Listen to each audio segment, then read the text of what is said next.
You're going to tell me and my audience about this concept called biomass electrolysis. Yeah, and goal is to produce green hydrogen that's much less expensive than today's green hydrogen technologies, and that's cost competitive with fossil fuel-based hydrogen.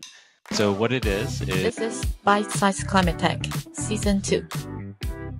Today I have the CEO of Key Hydrogen. He has a mechanical engineering degree, and also he has done an MBA in LBS. Welcome to the show.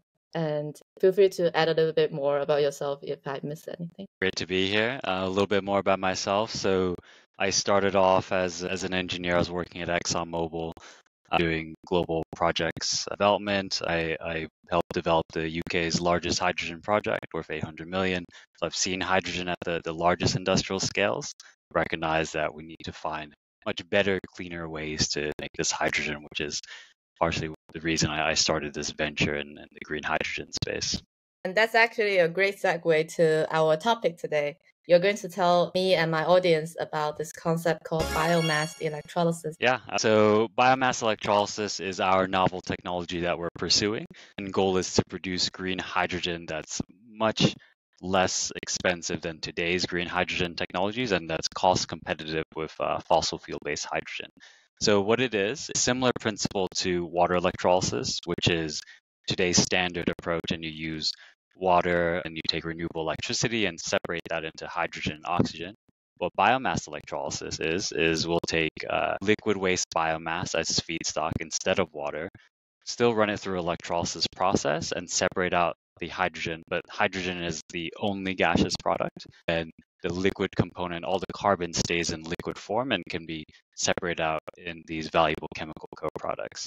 So not only do we get these valuable co-products that we can sell as an additional revenue stream, the reaction itself is much less energy intensive compared to standard water electrolysis, requiring up to 75% less energy. And energy is the single largest cost driver for hydrogen. So that's how we can significantly bring down the cost of green hydrogen. Oh, that's amazing. That's just something that's really interesting is like we use biomass to do this electrolysis process because it's less stable compared to water.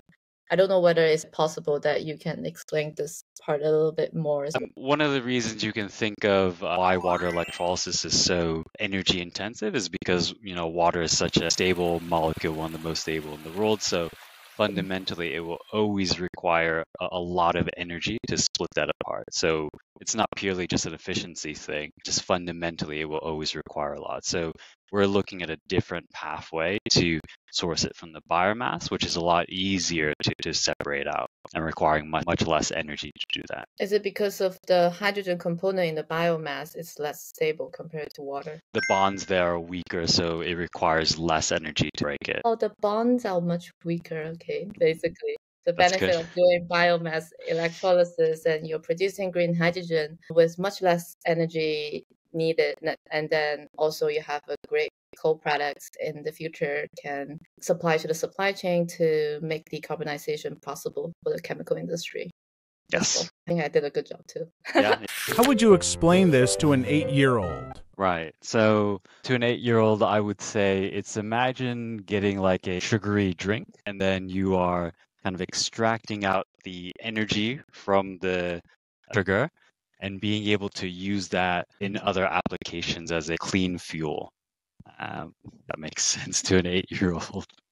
Or clean energy source, maybe. I think the sugary drinks make sense. They might not have other applications to use. So if I'm an 8-year-old, I have the sugary drink. That's for biomass electrolysis. Yeah, because effectively what we're breaking down is that we're getting the glucose and the xylulose. I see. That's interesting. It's like that energy from the sugar. And yeah, how do we explain to an 8-year-old? If you need to compare it with some other stuff for 8-year-olds, right? Like compare a sugar drink to, let's say, tap water.